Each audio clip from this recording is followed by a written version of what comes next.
Candlewick on Brilliance Audio presents Polo Cowboy by Neri, performed by James Shippey.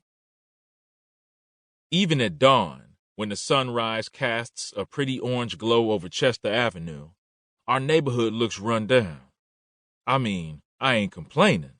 It's home for now, and we make do with what we got. Vacant garage, turned it into a stable. Using old plywood, doors, whatever. Empty lot becomes a corral. Boarded up house? Expand your crib, like Harp done by taking over the place next door, and by putting a hole in the wall for a door. Add a bedroom for your son by kicking out the horse you had living inside there.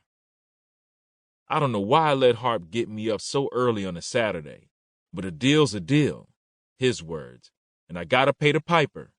Again, his words. He has a job for me, and in the past, that meant driving up to Bucks County, where the Amish live and raise horses. We go up there to buy feed or gear or check out an auction or two. So I figure I'll be loading stuff for some Amish dude all morning. But when we driving, instead of going up the interstate out of Philly, we cross the bridge over the highway into Fairmount Park. Where we going? I yawn. I ain't eaten or had juice or nothing. But I figure we'll stop along the way and grab something. You'll see, he grunts. I know that game. When he says, you'll see, that mean he don't want to get into it. He'll just spring it on me and leave me before I can complain. I stare out the window at the park passing me by. We going to the Speedway? Not today. Okay. I know better than to push too much. We driving straight across the park now, past the tennis courts and pool, over the river to where there are wide open green pastures and the rich people like to sun themselves and have picnics. They get mad at us sometimes when we ride through and disturb their goings-on. Soon we at the other end of the park, and I see a big fancy sign on a fancy brick wall that surrounds a fancy neighborhood. Welcome to the Heights.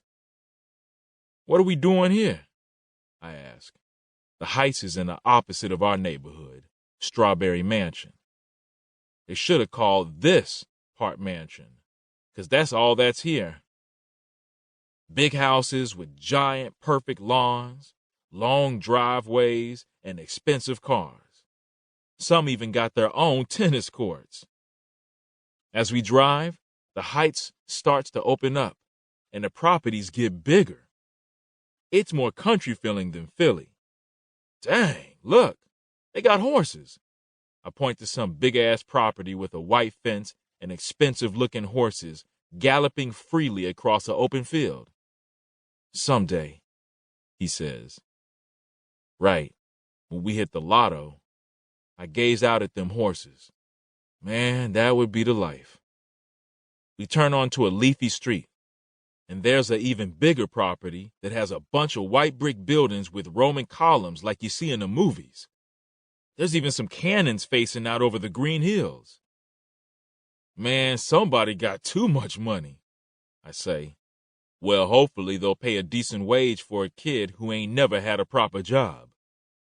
He points to a sign at the head of a long driveway. George Washington Military Academy. What the? Suddenly, I realize I've been scammed.